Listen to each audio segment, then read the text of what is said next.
Chers membres d'Église et chers amis, bonjour. J'aimerais vous parler aujourd'hui d'un personnage qui s'appelle Nicodème. C'est un juif qui appartient à un groupe religieux influent à l'époque de Jésus qu'on appelle les pharisiens. L'évangile de Jean nous le présente à 3 reprises tout au long des 3 ans du ministère de Jésus. Il apparaît tout d'abord au début de l'évangile de Jean, chapitre 3, et nous est présenté ainsi. Il y avait parmi les pharisiens un chef des Juifs du nom de Nicodème. Celui-ci vint trouver Jésus de nuit.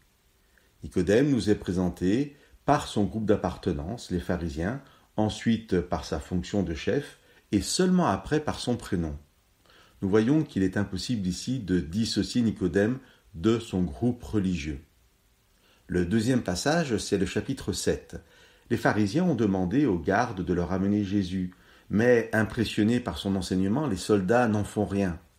Certains pharisiens réagissent fortement contre les gardes, mais Nicodème, qui va prendre la parole pour demander que Jésus soit traité selon la loi avec justice, nous est présenté ainsi. Nicodème, qui était venu le trouver précédemment et qui était l'un d'entre eux. Ici, le prénom est présenté en premier, mais Nicodème est encore et toujours rattaché au groupe.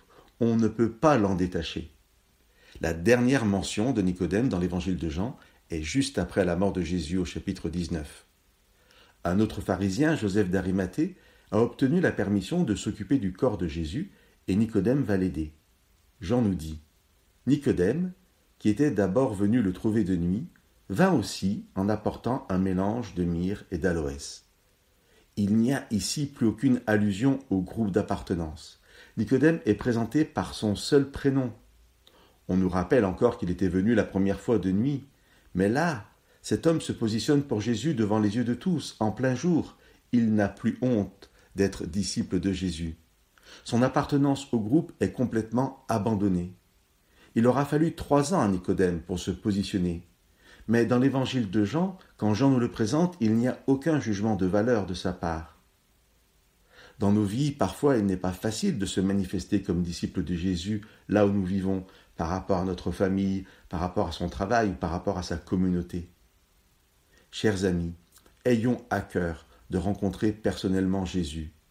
Dieu nous attend et il nous accueille toujours quand nous arrivons à lui. Mettons-nous en chemin si cela n'est pas déjà fait. Que Dieu vous bénisse.